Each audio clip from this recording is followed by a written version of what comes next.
Hello students, let us learn about the synthesis of aldonic acid. An aldonic acid is any of a family of sugar acid obtained by oxidation of the aldehyde functional group of an aldose to form a carboxylic acid functional group. Thus, their general chemical formula is COOH, CHOH the whole N and CH2OH. So if you take an aldose, usually the C1 of an aldose is having an aldehyde group. But when during the aldonic acid synthesis, the aldehyde group that is at the C1 gets oxidized to the acid group. So that's why here we see that an aldehyde, that's the acid group has been introduced in place of the aldehyde group.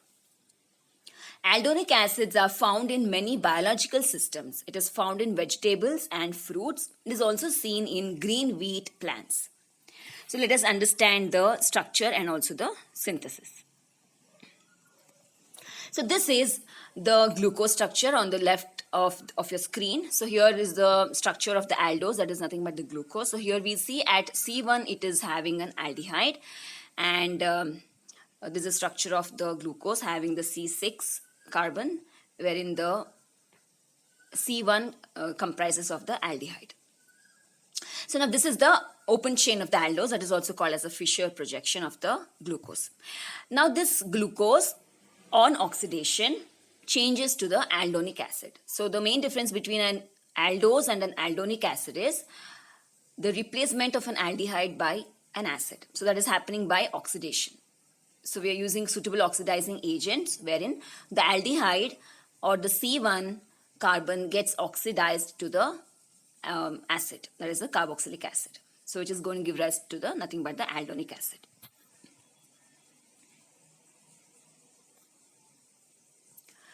Synthesis of aldonic acid.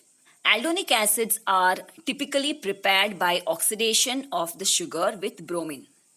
Aldonic acid are found in many biological systems and are the products of oxidation of aldoses by Benedict and or Fehling's reagent.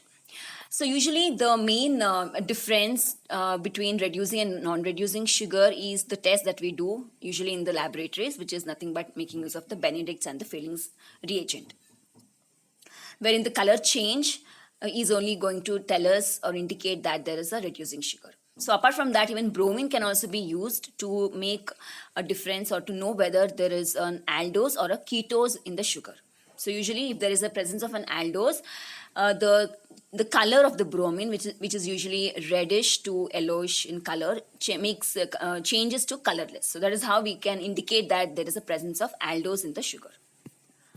So this is how we are going to synthesize aldonic acid, by oxidation of the aldose in presence of bromine. And we know that bromine is having a color of around reddish to yellowish color, and it is nothing but bromine molecule Br2 in water makes the bromine water, and it is a mild oxidizing agent, and it can be used to oxidize aldehydes in the glucose. So main indication of the aldose present in sugar is the indication of a colorless solution in the end, and this indication or this end point tells us that there is an aldose present in the sugar.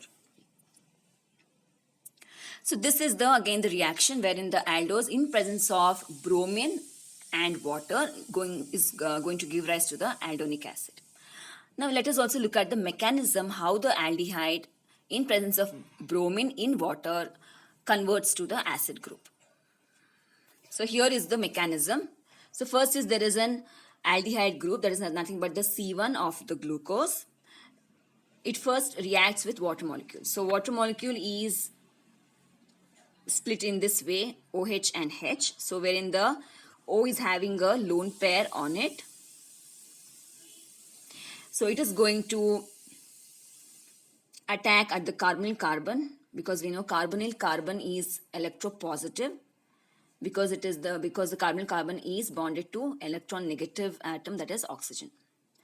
And now the next step will be there will be ring, or the double bond is going to split, and the double bond moves towards the oxygen to give rise to a negative charge. Now the O minus, since the OH forms a bond here, you see with the carbon. Now there's the left out electron in the water molecule is the H plus. So O minus grabs the H plus and again gives rise to another OH molecule. So like a diol is formed here. So now the next step would be this intermediate reacts with bromine water in such a way that the OH, so there are two hydroxyl groups. In that, one of the hydroxyl groups will bond to the bromine. So since the bromine water is Br2 molecule in water, so O minus, the oxygen of the hydroxyl group, one of the oxygen of the hydroxyl group attacks the bromine and just forms a bond with bromine. In the meantime, there is the elimination of Br minus because it is a good leaving group. And then we see this structure here. So here what is exactly happening is the oxygen of one of the hydroxyl bonds to the bromine. So here you see the OBr bond. Okay, and it is still bonded to the hydrogen. So now what happens is, since there is Br minus which is eliminated, so Br minus will grab the proton from the H plus and it is going to form as, get eliminated as HBr.